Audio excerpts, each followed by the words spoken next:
Waziri wa Maendeleo ya Jamii, Jinsia na Makundi Maalum, Dr. Dorothy Gwajima amewakumbusha Watanzania ambao wengi wao ni watumiaji wakubwa wa mitandao ya kijamii kwamba kuna kamati ya kitaifa ambayo inahusu kwenye kudhibiti maadili mitandaoni na ulinzi kwa watoto. Jana tu mapema waziri alisema hayo wakati akizungumza na waandishi wa habari jijini Dar es Salaam, ambapo tume hiyo ipo katika kudhibiti maudhui yasiyofaa. Nilikwenda Abu Dhabi miaka 2 iliyopita. Dunia ilikuwa inaongelea kuhusu hatima ya kudhibiti maudhui ya mtandaoni na ulinzi wa watoto. Tanzania tuna Cyber Crime Act ya mwaka 2015. Mule ndani ukikamatwa unafanya mambo yako wewe, kuna maadhabu mpaka ya milioni 50. Niliwahi kuyatangaza siku moja. Ila watu wanafanya vile mazoea.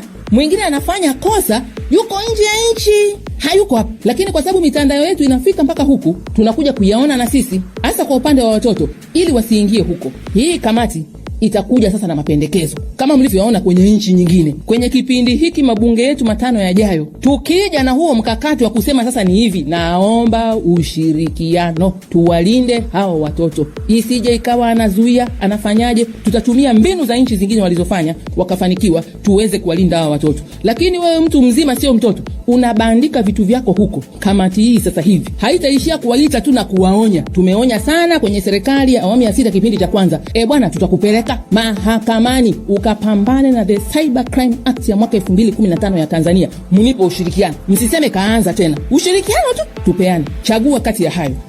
Asubuhi sasa kupitia kauli hiyo ya waziri, hapa ninaye Yusufu Kileo ambaye huyo ni mtaalamu katika eneo hilo, kwa maana kwamba usalama mitandaoni. Anatukumbusha kwamba kuna baadhi ya vitu watu wengi wanafanya mitandaoni lakini hawajui kwamba ni makosa. Hivyo anawakumbusha sasa kwamba kuna sheria, lakini anaelezea baadhi ya vitu ambavyo mtu anafanya lakini haelewi kabisa kwamba hayo ni makosa. Ni kwamba unakuta mtu ameenda tu mtandaoni anamdhalilisha mwingine. Udhalilishaji wa kimtandao. Hiyo kwa mujibu wa sheria zetu za Cyber Crime Act ya 2015 ni kosa kwa mujibu wa sheria. Kuna masuala ya taarifa fushi mtandaoni. Mtu anabuni tu huko habari ya uongo, haina uhakika, anaweka mtandaoni, whether kwa kuleta taharuki, whether kwa kutaka tu kupata followers na kadhalika. Haya ni mambo ambayo unakuta watu wanafanya basi na kujua kwamba ni makosa, na kama tukifuata sheria ipasavyo wanaweza kujikuta kwenye matatizo. Lakini kuna hili la watu picha za watu wengine. Yaani yeye anaamua tu anataka kumdhalilisha mwingine, anatafuta picha yake yoyote huko aliyoipata, anakuja anaiweka huku, anachukua namba za watu za simu. Sasa hivi kuna mtindo umekuja, unakuta wanaandika namba ya mtu ya simu kwenye mitandao huko, wanasema labda mpigieni ama msalimieni, vitu kama hivyo. Sasa zile ni taarifa za mtu za kibinafsi, wewe unavyozichukua na kuziweka bila ridhaa yake kwenye mitandao kwa lengo lolote uliokuwa nalo, hilo vile vile ni makosa.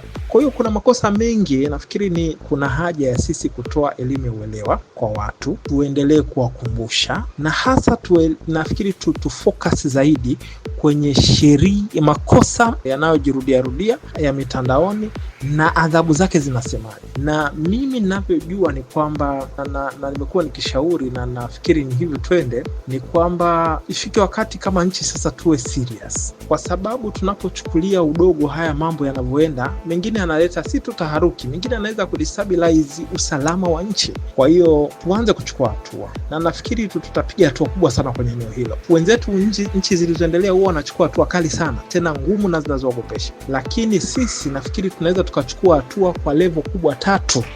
Naam, Kileo ambaye ni mtaalamu wa masuala ya usalama, umetoka kumsikia hapo, usalama mtandaoni, amesiliba kwamba nchi zingine huko huwa wanachukua hatua kali sana katika eneo hilo, na anataka kusema kwa Tanzania nao wanatakiwa kuchukua hatua kwa level kubwa 3.